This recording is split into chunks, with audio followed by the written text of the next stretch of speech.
Good evening to all.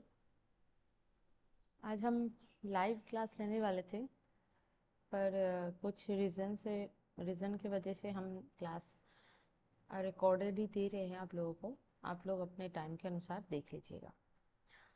Class number 44 है आज। आज हम लोग क्या डिस्कस करने वाले थे? कोर्स 4 का, यानी कि लैंग्वेज अक्रॉस द करिकुलम, यही हम लोगों का चल रहा था। ये कंप्लीट नहीं हुआ है अभी तक ये पेपर कि हम लोग यूनिट 2 कल पूरा कवर कर लिए हैं। आज हम लोग यूनिट 3 यानी कि different strategies for language development, ये यूनिट 3 है, इसको पूरा कवर करेंगे और इस रिलेटेड जितने भी PYQ आया है उसको भी आज हम लोग डिस्कस कर लेंगे। और इसके अंदर 3 ब्रॉड कंटेंट आपका है। क्या क्या है? Nature of classroom discourse, then develop strategies for using language in the classroom, oral and written, right? Then discussion as a tool for learning। ये 3 ब्रॉड कंसेप्ट्स आपके इस यूनिट के अंदर है जिसको आपको कवर करना है। पहले आ जाते हैं कि क्लासरूम डिस्कोर्स क्या है, इसका नेचर क्या है। ठीक है, इसका समझ हम देखते हैं। फर्स्ट ऑफ ऑल, डिस्कोर्स का मतलब ही होता है इंटरैक्शन। अब इंटरैक्शन कहाँ पे हो रहा है? क्लासरूम के अंदर हो रहा है। तो इसीलिए इसका अगर डिफाइन करने जाएंगे आप क्लासरूम डिस्कोर्स को, इसका डेफिनेशन इस टाइप का होगा कि क्लासरूम के अंदर टीचर और स्टूडेंट के बीच जितना भी इंटरैक्शन होता है इसी को क्लासरूम डिस्कोर्स बोला जाता है। अब टीचर और स्टूडेंट के साथ साथ स्टूडेंट के बीच भी कुछ इंटरैक्शन होता है जब लर्निंग प्रोसेस चलता है उस टाइम पे। ये सारी चीज़ें इंक्लूड किया जाता है क्लासरूम डिस्कोर्स के अंदर। जब लैंग्वेज डेवलपमेंट का स्टेज चलता है, इस स्टेज में क्लासरूम डिस्कोर्स एक क्रूशियल रोल प्ले करता है। जब छोटे बच्चे स्कूल में फॉर द फर्स्ट टाइम जाते हैं तब बच्चे चारों ओर से कुछ ना कुछ सीखते हैं।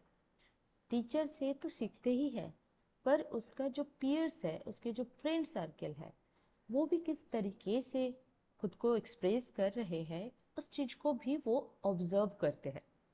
इसीलिए लैंग्वेज डेवलपमेंट के स्टेज में क्लासरूम डिस्कोर्स एक बहुत बड़ा रोल प्ले करता है।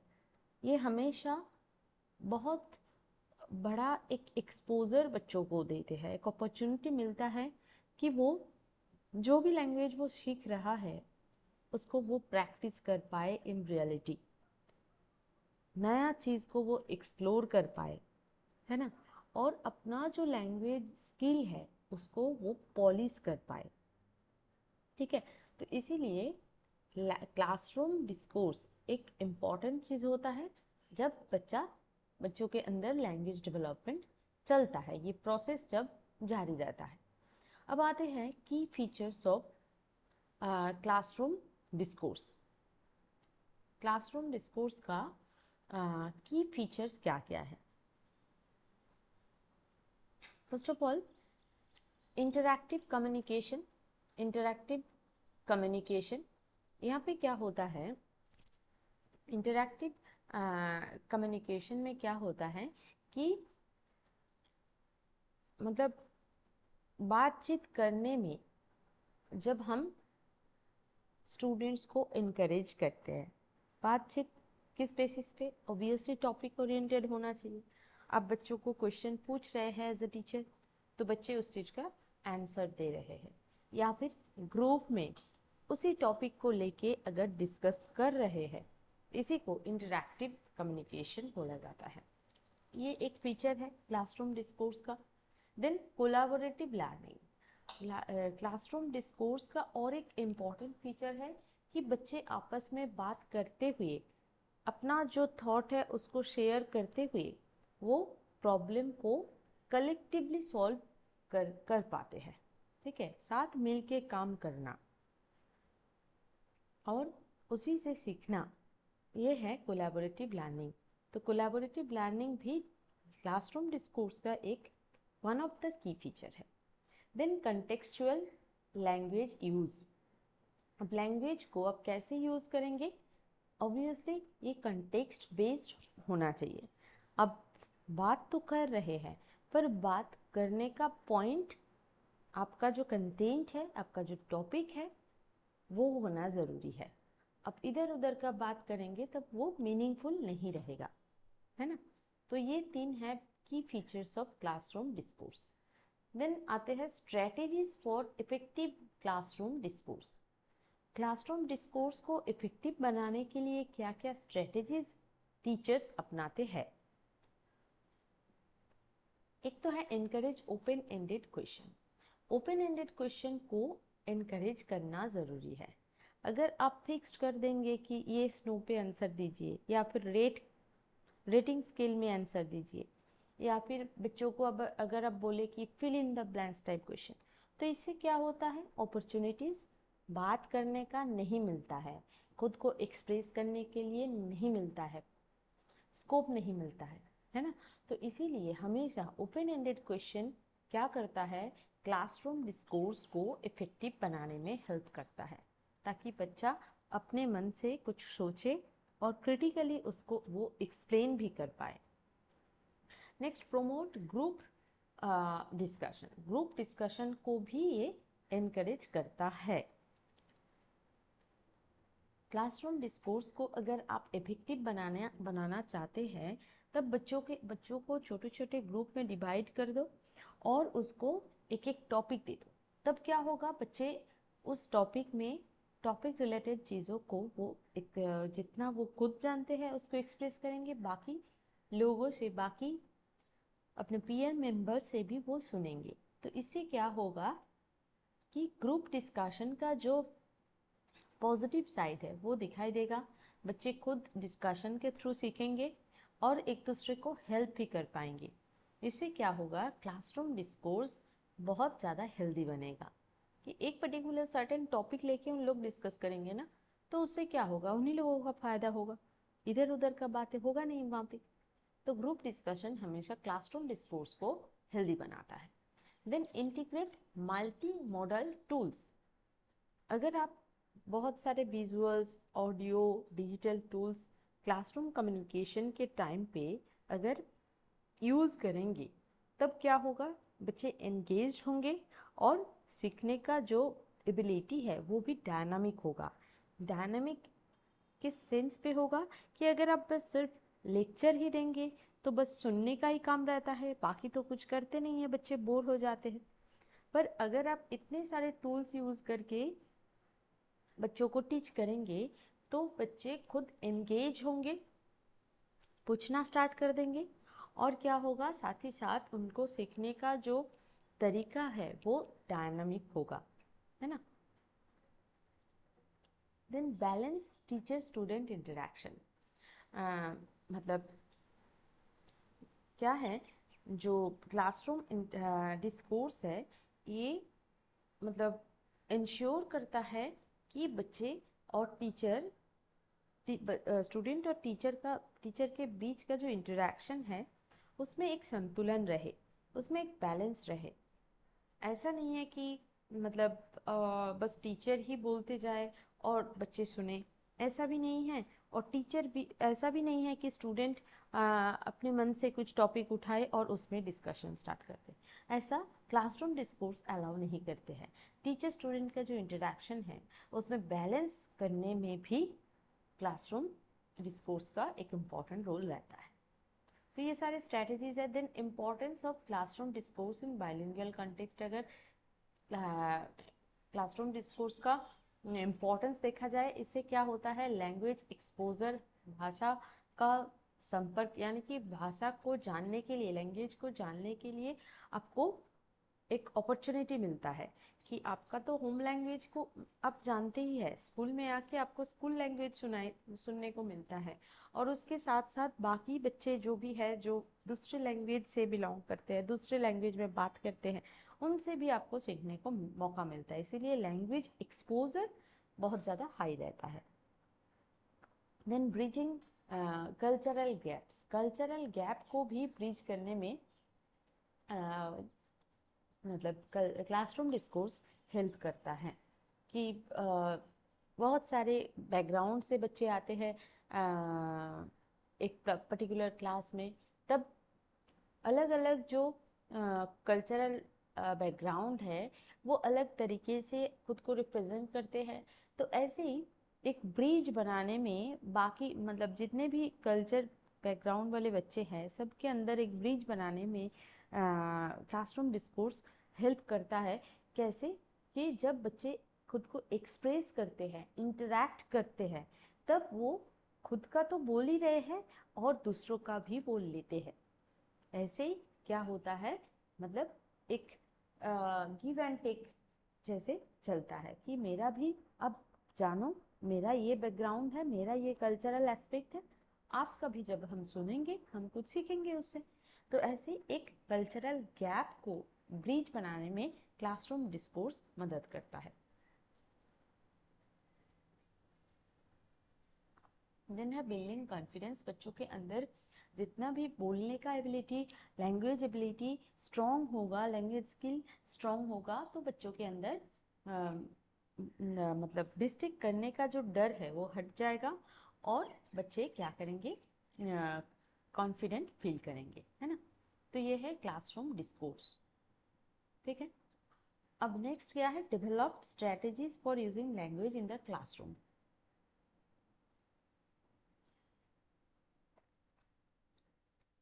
Develop strategies for using language in the classroom, oral and written, है ना। क्लासरूम के अंदर लैंग्वेज को कैसे यूज करेंगे, इसका क्या क्या स्ट्रेटेजी है।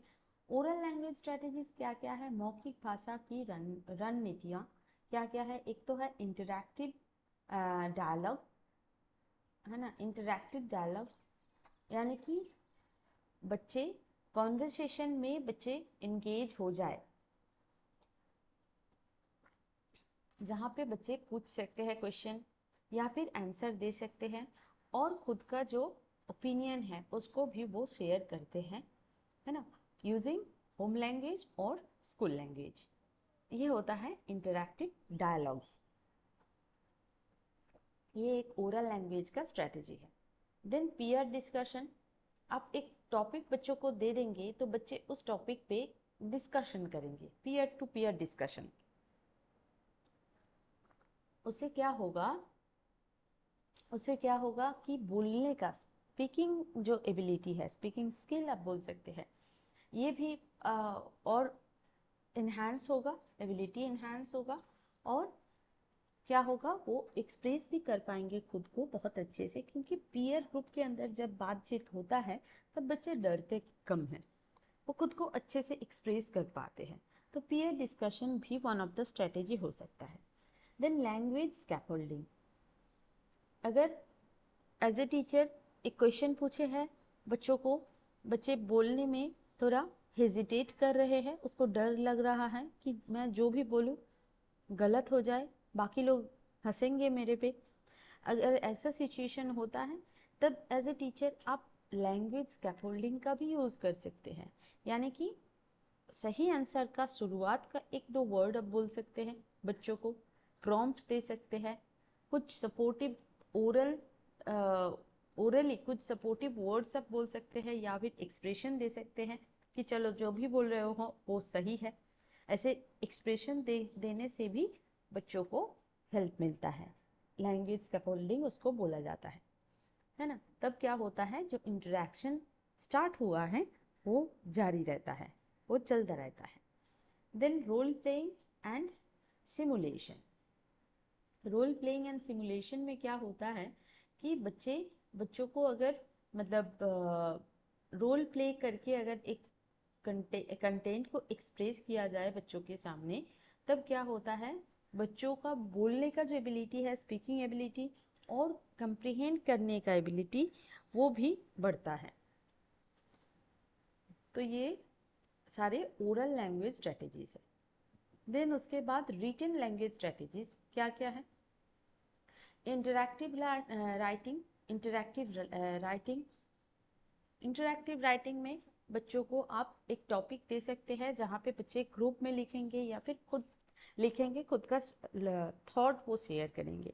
हो सकता है अगर आप बोलेंगे कि स्टोरी लिखिए अपने मन से, या फिर ब्रेनस्टॉर्मिंग सेशन, यानी कि एक पर्टिकुलर टॉपिक देके आप बोल सकते हैं कि आप जितना जानते हैं इस टॉपिक रिलेटेड आप लिखिए। तो ऐसे क्या होता है, उसका जो रिटन लैंग्वेज एबिलिटी है, राइटिंग एबिलिटी है, राइटिंग स्किल है, ये एनहांस होता है। Then writing prompts and creative task. अब बच्चों को कुछ प्रॉम्प्ट दे सकते हैं, कुछ संकेत दे सकते हैं, और उस बेसिस पे बच्चों को कुछ क्रिएटिव थॉट आप बोलते हैं कि हाँ इस बेसिस पे आप कुछ लिख के लाइए। फॉर एग्जाम्पल कुछ वर्ड्स आप दे देते हैं, जैसे कि कुछ एनिमल्स का नाम दे सकते हैं, या फिर कुछ लैंड एरिया का नाम दे सकते हैं कि चलो आप इसके ऊपर कुछ लिख के लाइए। तब भी बच्चों के अंदर जो क्रिएटिव राइटिंग स्किल है ये एनहांस हो पाता है। देन लैंग्वेज जर्नल्स, बच्चों को अगर लैंग्वेज जर्नल आप प्रोवाइड करेंगे तब क्या होगा, बच्चों का जो मतलब एबिलिटी है, थिंकिंग एबिलिटी, और मतलब जर्नल से क्या होता है, हमको स्कोप मिलता है बहुत सारे चीज़ों टॉपिक के ऊपर नॉलेज गेन करने में। तो इससे क्या होता है, बच्चों का वो जब पढ़ते हैं मतलब जर्नल्स को, तब वो तो सीखते भी है कि कैसे लिखा जाता है, कैसे लिखा जाता है ये सीखते हैं उससे। हर टाइम लिख के ही वो सीखते नहीं हैं, कुछ पढ़ के भी तो सीखते हैं। तो जब वो चीज़ों को लर्न करते हैं, उससे भी उसको पता चलता है कि कैसे एक क्रिएटिव राइटिंग आप लिख सकते हैं। Then peer editing and feedback. अगर एक ऐसा आप सेशन देते हैं बच्चों को कि चलो आप कुछ एक टॉपिक पे लिखिए, और आपका पीयर जो है उस चीज़ को वो चेक करेंगे। इससे भी बच्चों के अंदर बहुत सारे स्किल डेवलप हो पाता है। एक तो है रिव्यू, कि कितना पॉइंट बोला गया था लिखने के लिए, क्या वो सही से सारे पॉइंट कवर किए हैं। फिर फीडबैक देना, फिर मतलब बाकी बच्चों का जो राइटिंग एबिलिटी है उसको भी वो देखते हैं। ऐसे बहुत सारे राइटिंग एबिलिटी इन्हांस हो पाता है peer editing and feedback strategy से। ठीक है, ये सारे रिटन लैंग्वेज स्ट्रेटेजीज है। अब integrating both oral and written skills.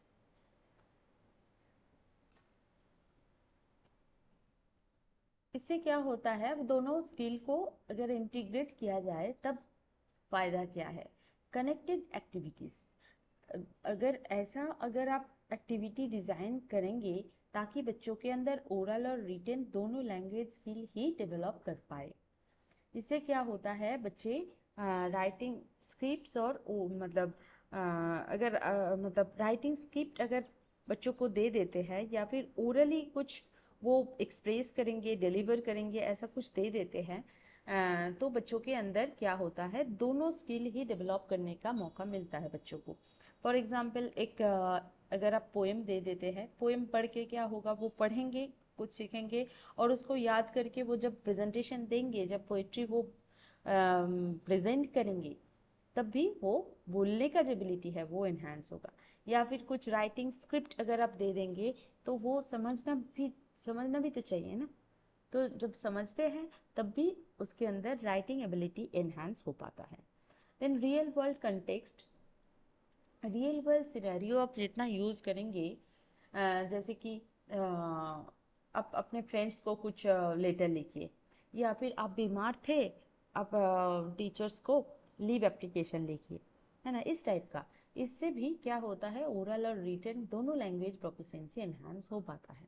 Then language immersion का मतलब क्या है कि आप ऐसा एनवायरनमेंट क्रिएट करिए ताकि बच्चे खुद पढ़ने के लिए वो एकदम मतलब एनवायरनमेंट मिलने से क्या होता है, वो खुद को इमर्शन किसको बोलते हैं, कि वो एकदम मतलब उसमें घुस जाते हैं कि पढ़ने के लिए जो माहौल का ज़रूरत है, जो इन्वायरमेंट का ज़रूरत है, ये अगर आप प्रोवाइड कर पाएंगे तो वो जितना अच्छे से, जितना कंसंट्रेशन दे के वो पढ़ेंगे, उतना ही उसके दिमाग में चीज़ें जाएंगे। तो लैंग्वेज इमर्सन यहाँ पे एक रोल, बहुत बड़ा रोल प्ले करता है कि बच्चों के अंदर एक ऐसा, बच्चों के बीच में एक ऐसा मतलब बच्चों के लिए एक ऐसा एनवायरनमेंट अगर आप प्रोवाइड करेंगे ताकि बच्चे चीज़ों को लर्न करने के लिए एकदम मतलब क्या बोले, मतलब इमर्शन, यानी कि वो बहुत उसके अंदर घुस के वो उस चीज को ले पाए, है ना। ऐसा एनवायरनमेंट प्रोवाइड करना भी जरूरी है। तो ये गया आपका क्या, strategies for using language in the classroom. ठीक है, अब नेक्स्ट क्या है, language as a tool for learning. इसको एक बार देख लेते हैं।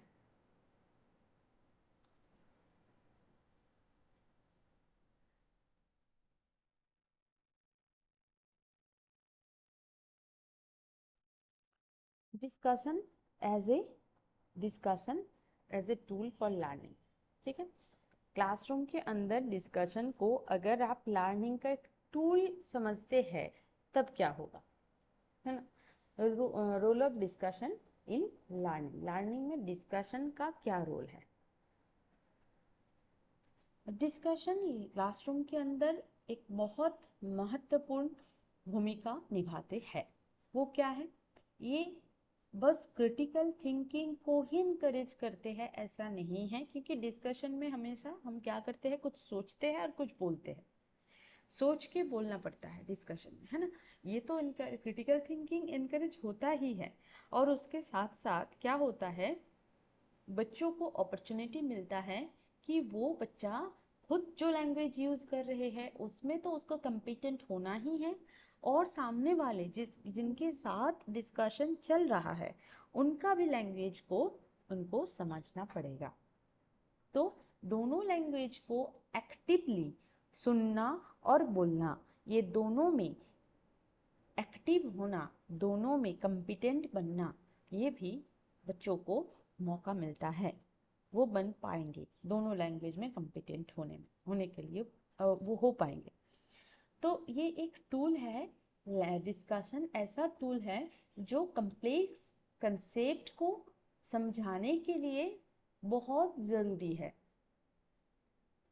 वेरियस टाइप्स ऑफ पर्सपेक्टिव, आपका एक दृष्टिकोण है, दूसरों का दूसरे दृष्टिकोण है, सारे डाइवर्स पर्सपेक्टिव से चीज़ों को समझना डिस्कशन का ज़रूरत है उस टाइम भी। देन होम लैंग्वेज में बच्चे बात करते थे, स्कूल में आके होम लैंग्वेज को साइड में रखते हुए स्कूल लैंग्वेज में बात करना पड़ता है। स्कूल लैंग्वेज को ही यहाँ पे टारगेट लैंग्वेज बोला गया है, इसको देख के घबराइए मत। स्कूल लैंग्वेज और होम लैंग्वेज, ये दोनों लैंग्वेज में बच्चों को कम्पिटेंट बनना है, तब भी डिस्कशन का ही ज़रूरत है। तो मोटे तौर पर डिस्कशन क्लासरूम के अंदर बच्चों का क्रिटिकल थिंकिंग को इनकरेज करता है, और उसके साथ साथ बच्चों को एक दूसरे लैंग्वेज, मतलब होम लैंग्वेज के साथ साथ स्कूल लैंग्वेज और पीयर लैंग्वेज में सीखने का, लैंग्वेज को सीखने का मौका बच्चों को मिलता है। इसका बेनिफिट क्या क्या है एक बार देख लेते हैं। Enhancing language proficiency, language proficiency को ये इनकरेज करता है।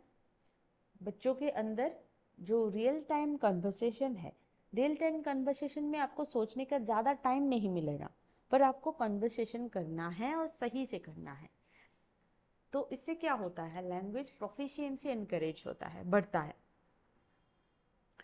स्पीकिंग और लिसनिंग एबिलिटी क्लासरूम के अंदर ये दोनों एनकरेज मतलब इन्हांस हो पाता है डिस्कशन के दौरान। Bridging cultural and linguistic gap, cultural और लिंग्विस्टिक जो गैप बन जाता है उसको भी ये प्रोमोट करता है। बच्चों के अंदर वैरायटी, कल्चरल एस्पेक्ट है, या फिर जो दूसरे लैंग्वेज में बात करने वाले बच्चे हैं, दोनों के मतलब ये जो डिफरेंट एस्पेक्ट हो जाता है, इसको ब्रीच करने में डिस्कशन हेल्प करता है। ठीक है, देन एनकरेजिंग क्रिटिकल थिंकिंग, ये तो है ही, क्रिटिकल थिंकिंग को हमेशा डिस्कशन एनकरेज करता है, क्योंकि डिस्कशन में बोलना पड़ता है, आप सोचेंगे तभी बोल सकते हैं, जब सोचते हैं तब इंफॉर्मेशन को एनालाइज करते हैं कि मेरे पास जितने भी स्टोर्ड इंफॉर्मेशन है उसको पहले तो एनालाइज करना पड़ेगा, फिर उसको सही टाइम पे सही पॉइंट पे उसको आप क्या करेंगे, पुट करेंगे। तो इसीलिए क्रिटिकल थिंकिंग जो है ना हमारे अंदर वो बहुत ज़्यादा डेवलप हो पाता है थ्रू डिस्कशन, है ना। Then promoting active participation, participation active करना ज़रूरी है। अगर क्लासरूम के अंदर डिस्कशन चल रहा है और बच्चे पार्टिसिपेट ही नहीं करेंगे तब उसका मतलब नहीं रहेगा। तो एक्टिव पार्टिसिपेशन को प्रमोट करता है डिस्कशन, इससे भी क्या होता है, लैंग्वेज प्रोफिशिएंसी एनहांस होता है, बच्चे खुद को इंक्लूड समझते हैं, बच्चे खुद को वैल्यूड समझते हैं, है ना। Then effective strategies for discussion in classroom, classroom के अंदर डिस्कशन के लिए क्या क्या इफेक्टिव स्ट्रैटेजीज है। एक तो है use of language scaffolding, language scaffolding अगर आप यूज करेंगे, लैंग्वेज स्कैफोल्डिंग अगर आप यूज करेंगे तब भी आप बच्चों को डिस्कशन में इन्वॉल्व करवाने के लिए आप सक्सेस हो पाएंगे। यानी कि बच्चों को कुछ अगर हिंट दे देंगे तो जो बच्चे डर रहे थे वो भी बात करना स्टार्ट करेंगे, जिन बच्चों के पास वोकैब कम है उनको भी 2-4 एक्स्ट्रा वोकैब अगर आप प्रोवाइड करेंगे एज ए टीचर तब भी बच्चे इनकरेज्ड होंगे बात करने के लिए। तो ऐसे लैंग्वेज स्कैफोल्डिंग यूज करते हुए आप डिस्कशन को इफेक्टिव बना सकते हैं।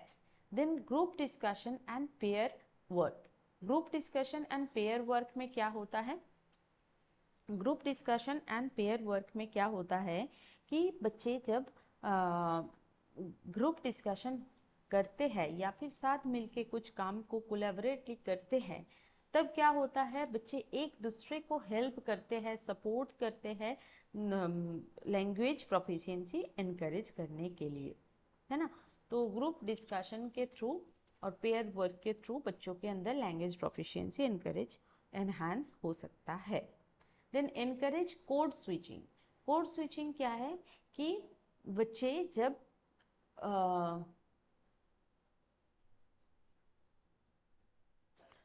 बच्चे क्या करते हैं, जब ड्यूरिंग डिस्कशन डिस्कशन जब जब चलता है तब खुद को जब वो एक्सप्रेस करते हैं कंफर्टेबली, इसी को मतलब कोड स्विचिंग बच्चों को अलाउ करते हैं स्विच करने में। यानी कि स्विच करने का मतलब क्या है, चेंज करना। वो होम लैंग्वेज में बात करते थे, अब स्कूल में आके स्कूल लैंग्वेज आ गया है तो होम लैंग्वेज से स्विच करना है स्कूल लैंग्वेज में, तो उसमें भी तो कंफर्ट फील करना है, तभी तो वो खुद को एक्सप्रेस कर पाएंगे, खुद को अच्छे से वो एक्सप्रेस कर पाएंगे। तो जो कोड स्विचिंग है इसी को कोड स्विचिंग बोला गया है कि होम लैंग्वेज से जब मतलब स्कूल लैंग्वेज में स्विच करते हैं बच्चे, तो इसी को इनकरेज मतलब कोड स्विचिंग इनकरेज करता है कि बच्चे जो रियल डिस्कशन है उसमें वो भाग ले, रियल वर्ल्ड जो कम्युनिकेशन है उसमें वो पार्टिसिपेट करे। Then creating a safe environment, ऐसा एनवायरनमेंट प्रोवाइड करना चाहिए ताकि बच्चे सेफ फील करे एक डिस्कशन में पार्टिसिपेट करने के लिए। ऐसा ना हो कि उसे डर रहे कि हम जज हो रहा है, हमको अगर हम कुछ बोलेंगे तो हमको क्रिटिसाइज किया जाएगा। इस टाइप का एनवायरनमेंट रहने से बच्चे डिस्कशन में पार्टिसिपेट करने के लिए वो तैयारी नहीं होंगे, है ना। तो ये सारे हैं discussion as a tool for learning, ठीक है। तो ये तीनों कंसेप्ट डिस्कस हो चुका है। अब आते हैं PYQ में क्या क्या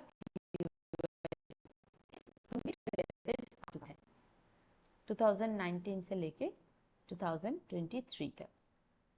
ये यूनिट ही बहुत शॉर्ट यूनिट है एक, और PYQ भी ज़्यादा इसका नहीं है, फिर भी जितना PYQ आया था उसको एक बार हम डिस्कस कर लेते हैं।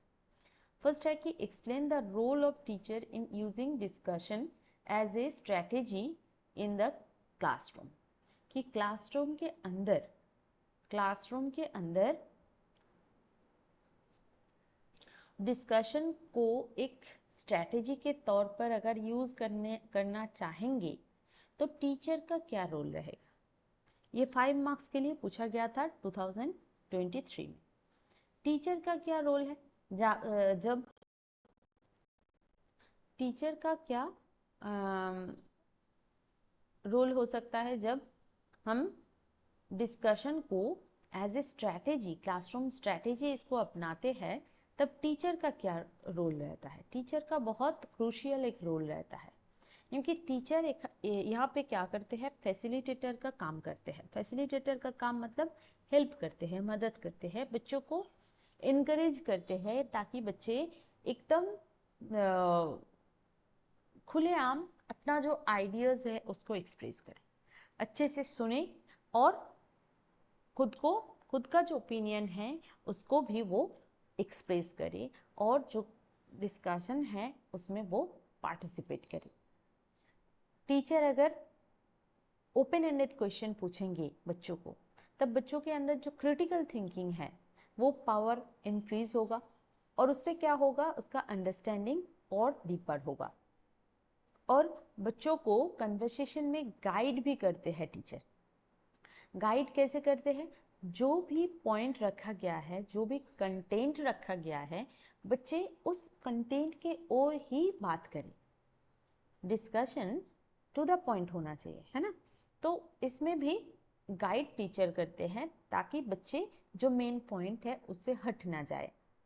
टीचर सारे बच्चों को पार्टिसिपेट करने के लिए एनकरेज करते हैं और एक ऐसा एनवायरनमेंट प्रोवाइड करते हैं ताकि सारे बच्चे खुद को इंक्लूडेड समझे, खुद को वैल्यूड समझे, तभी तो वो एकदम ऑथेंटिकली वो क्या करेंगे, पार्टिसिपेट करेंगे, खुद को एक्सप्रेस करेंगे, है ना।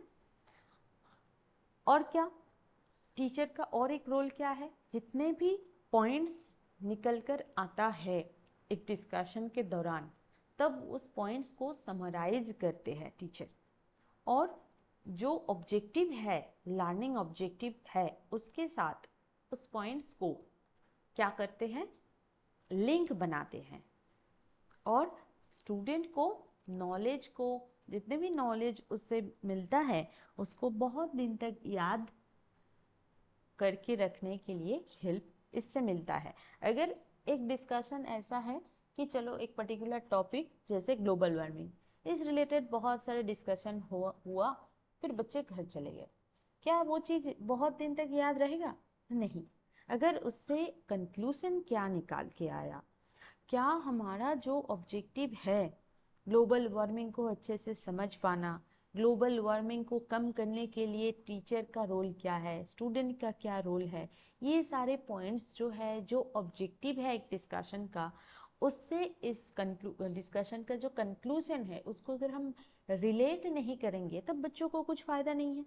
बच्चे डिस्कशन करके घर चले जाएंगे, वो भूल भी जाएंगे, तो उसको याद रखना भी तो पड़ेगा एग्ज़ाम तक कम से कम। तो इसके लिए टीचर हेल्प करते हैं, है ना। और क्लासरूम डिस्कशन से क्या होता है, अच्छा क्लासरूम डिस्कशन होगा तो उससे बच्चों के अंदर कम्युनिकेशन स्किल अच्छा होगा, कॉन्फिडेंस बढ़ेगा और वो बच्चों के साथ कोलैबोरेटिवली काम कर पाएंगे। ठीक है, तो टीचर का रोल आप इसको ऐसे लिख सकते हैं। Then what is meant by classroom discourse, ये 2 मार्क्स के लिए 2022 में पूछा गया था। क्लासरूम डिस्कोर्स क्या है, ये एक कम्युनिकेशन पैटर्न है जहाँ पे टीचर स्टूडेंट एक क्लासरूम एक्टिविटी के अंदर बात करते हैं आपस में, और स्टूडेंट भी जब आपस में इंटरेक्शन करते हैं उसको भी क्लासरूम डिस्कोर्स के अंदर इंक्लूड किया जाता है। इसके अंदर क्वेश्चन रहता है, डिस्कशन रहता है, एक्सप्लेनेशन रहता है, फीडबैक रहता है, जो बच्चों को नॉलेज बनाने में, नॉलेज कंस्ट्रक्ट करने में हेल्प करता है और खुद का जो आइडियाज़ है उसको भी वो शेयर कर पाते हैं। और इससे क्या होता है, बच्चों के अंदर लर्निंग एबिलिटी या फिर चीज़ों को समझना ये बहुत इजी हो जाता है। ठीक है, ये 2 मार्क्स के लिए आप इतना लिख सकते हैं। Then how does discussion facilitate learning in the classroom? Classroom के अंदर डिस्कशन कैसे लर्निंग को हेल्प करता है, फैसिलिटेट करता है? 5 मार्क्स के लिए 2022 में ये क्वेश्चन पूछा गया था कि क्लास डिस्कशन को आपको यहाँ पे एक्सप्लेन करना है कि क्लासरूम के अंदर डिस्कशन कैसे लर्निंग को हेल्प करता है। ये तो डिस्कशन तो लर्निंग को एनहांस करता ही है, पर कैसे करता है? डिस्कशन का मेन रोल है पार्टिसिपेशन, बच्चों को पार्टिसिपेट करने में मदद करता है, मतलब इनकरेज करता है कि आप लोग एक नहीं 2 4 5 सब मिलके एक पर्टिकुलर टॉपिक को डिस्कस करने में लग जाओ, इनकरेज करता है इस चीज़ को। इससे क्या होता है, बच्चों के अंदर जो क्रिटिकल थिंकिंग है वो इन्हांस हो पाता है, अपना खुद का आइडियाज़ को वो शेयर करते हैं, जनरेट करते हैं, और सब्जेक्ट नॉलेज इससे और इन्हांस हो जाता है। एक पर्टिकुलर टॉपिक रिलेटेड अंडरस्टैंडिंग और क्लियर हो जाता है, डिफरेंट पर्सपेक्टिव से उसको सुनने को मिलता है। इसी से क्या होता है, लर्निंग और इन्हांस हो जाता है। डिस्कशन के अंदर क्वेश्चनिंग रहता है, रीजनिंग रहता है, और सामने वालों का जो ओपिनियन है उसको सपोर्ट करना भी एक एबिलिटी होता है, ये भी इन्हांस होता है।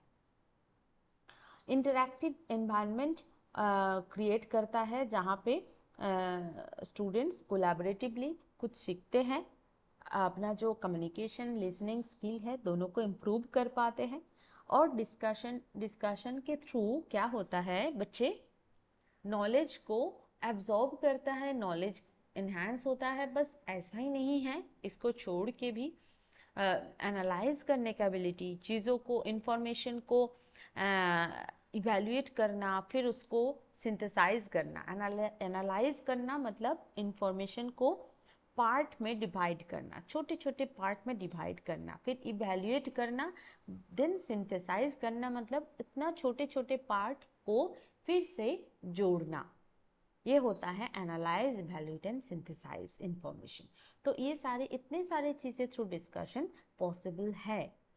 टीचर्स क्या करता है, ये डिस्कशन को अच्छे से फ्रूटफुली इफेक्टिवली आगे बढ़ाने का काम, यानी कि गाइड करते हैं टीचर्स, है ना। और स्टूडेंट्स क्या करते हैं, उस मतलब प्रायर नॉलेज के बेसिस पे वो नया कंसेप्ट्स को और अच्छे से वो अपने अंदर ले पाते हैं, चीज़ों को समझ पाते हैं। तो ओवरऑल डिस्कशन मतलब स्टूडेंट सेंटर एक dynamic reflective learning environment provide करते हैं, जहाँ पे बच्चे खुलेआम खुद का जो थॉट है उसको वो एक्सप्रेस कर पाते हैं। ठीक है। Then next, write the significance of discussion as a strategy for language teaching. Language teaching में डिस्कशन को अगर आप स्ट्रैटेजी बनाएंगे तब उसका क्या महत्व है, ये पूछा गया है। डिस्कशन एक इफेक्टिव स्ट्रैटेजी है जिसके थ्रू टीचर लैंग्वेज को मतलब और अच्छे से, मतलब जो टारगेट लैंग्वेज है यानी कि जो स्कूल लैंग्वेज है उसको, उसमें बच्चों को प्रोफिशिएंट बनाने का काम इजीली कर सकते हैं। डिस्कशन के थ्रू बच्चों के अंदर reading, thinking, listening, speaking ability, यानी कि बोलने का, सुनने का, लिखने का और सोचने का जो एबिलिटी है, डिस्कशन के थ्रू इतने सारे एबिलिटी बच्चों के अंदर बिल्डअप कर पाते हैं। इससे क्या होता है, फ्लुएंसी बढ़ता है, कॉन्फिडेंस बढ़ता है, वोकैबुलरी यानी कि स्टॉक ऑफ वर्ड, आपको बहुत सारे स्टॉक है वर्ड का, ये भी एनहांस होता है।